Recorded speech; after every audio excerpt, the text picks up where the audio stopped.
Hey everybody, it's me, Angel Benton, and it is time for another Sudsy recap. So here's the deal. Last night I said I was going to hope to do 3 episodes, right? But it took me so long to upload that one about Young and the Restless. I couldn't do it until this morning. I mean that's really crazy. Normally it takes around about an hour to upload a video because they're only about 10 minutes a piece. So it was a little frustrating that I was trying and trying last night, and I ended up falling asleep, which is good that I didn't do 3 episodes yesterday, because I'll tell you what, I didn't finish watching Vanderpump Rules. I have it recorded, so I'll finish watching it before I do the Sudsy recap for it, but I was out like a light. Anyways, so General Hospital. So let's talk a little bit about General Hospital. Okay. What's going on? First and foremost is the drama between Lulu and Valentine over Charlotte. Here's the thing. I'm not that into her.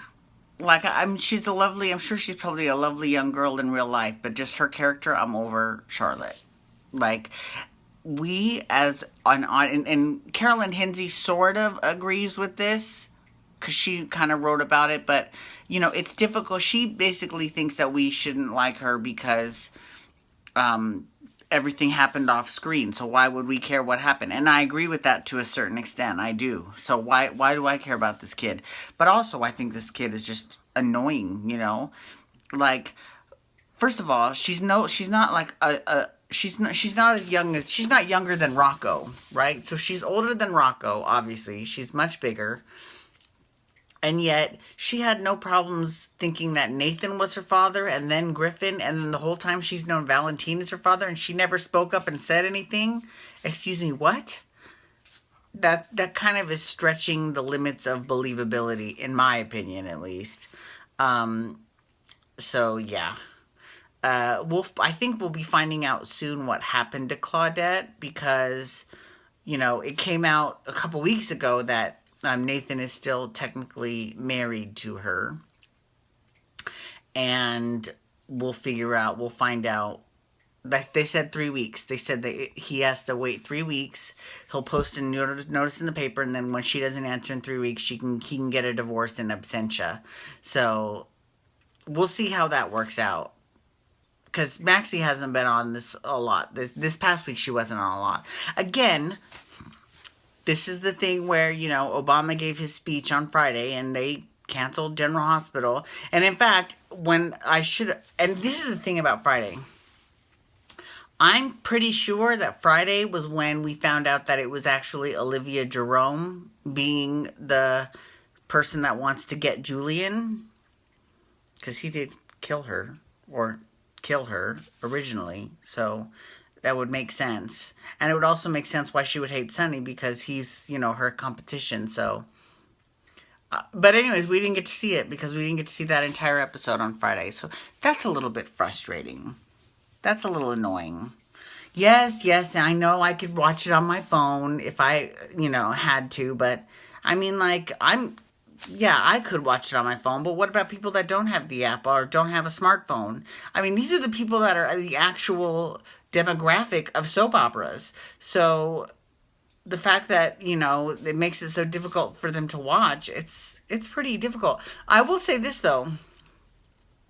In terms of soap operas, there's these online soap operas like The Bay, or there's a whole bunch of them that you can actually watch yourself and binge watch however many you would like.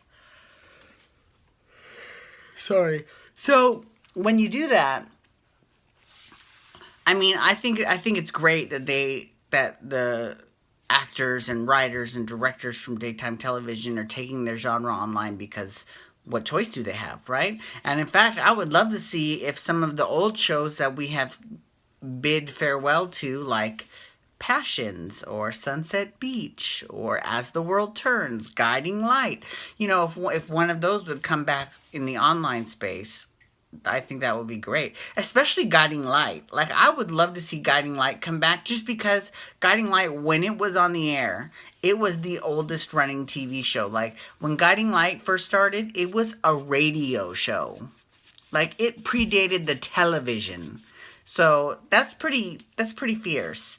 Now, granted, there is no one from those radio days or even in their family that has, that went on in Springfield, but I definitely think that it would be cool to see the same show switch to three different mediums, go from radio to television to online. But we'll see. We'll see what happens. But anyway, so I think that that's a good idea. But not everyone can do that. That's the thing. A lot of the soap opera viewers cannot, don't, they're not, tech savvy.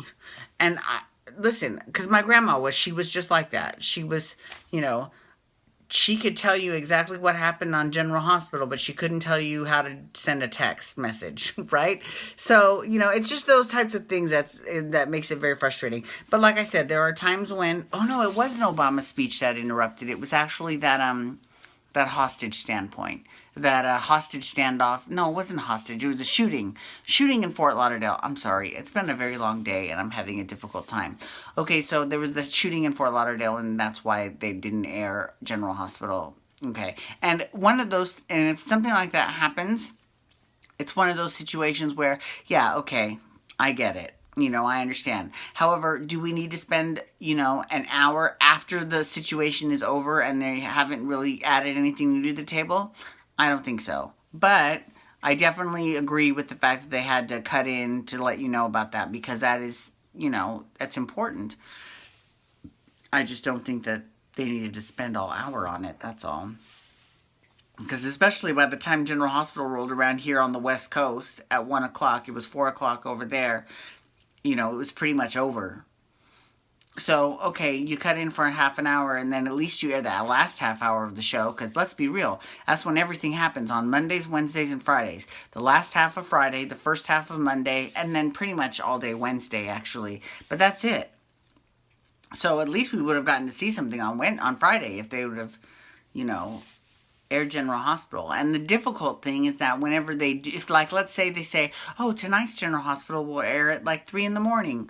Okay, yeah, but the difference is that those of us that use TiVo, they don't update their TiVo listings, so it doesn't end up getting taped, so we still miss it anyways. So, okay, that was like a long, wound up rant about preempting. But, a lot of people, they think that the soaps really lost their footing. Oh, well, I already talked about that when I did Days of Our Lives. The soaps really lost their footing when the O.J. Simpson trial happened 24 years ago. And I think that, to a certain extent, that's probably true. Because, for so long, there was no soaps at all. It was just O.J. all day, every day. I was annoyed. I didn't want to. I did not care to see all that all the time. There's somebody honking outside. It's really annoying. And who cares? Like, who cares about O.J. Simpson? I did not care. I wanted to see my stories. My grandma felt the same way. And, unfortunately, they didn't. And a lot of people that tuned out back then, they never tuned back in. It's a sad fact. So I do agree with that to a certain extent. But I also think that a lot of the people that were the main demographic, like, for example, soap operas were created for housewives at home because they didn't have jobs. Well, they had jobs. They were homemakers, and it was very important, their jobs. But they didn't have, careers outside of the home. So they spent all their time at home, and so they, had nothing on in the daytime, so they watched their soap operas. But then once pretty much women started working, then the soap operas kind of went down because, the whole reason they started soaps was so that people could have something to watch. That didn't help. And then when they invented the VCR or the DVR now, You know, they could record shows and they didn't have to air in the daytime. So you don't have to watch your soaps. You could watch Dynasty or Dallas or whatever the hell you're taping instead. So that's just those types of situations that it's just been sounding the death knell for soap operas. Okay, I'm sorry. I don't know what any of this has to do with General Hospital, but I just felt like giving you a stream of consciousness rant. Sorry. Anyways, so General Hospital next week, I guarantee you we'll find out that Olivia Jerome is the one who's behind the Julian's car bombing. Okay, everyone, thank you so much for logging on today. Feel free to follow me on Twitter at Angel Benton. You can hashtag GH to talk General Hospital. You can also hashtag Pump Rules to talk Vanderpump Rules, which I will be doing on my next episode, whenever that is. We'll see how long it takes to get this uploaded. Peace out. Wubba wubba wubba.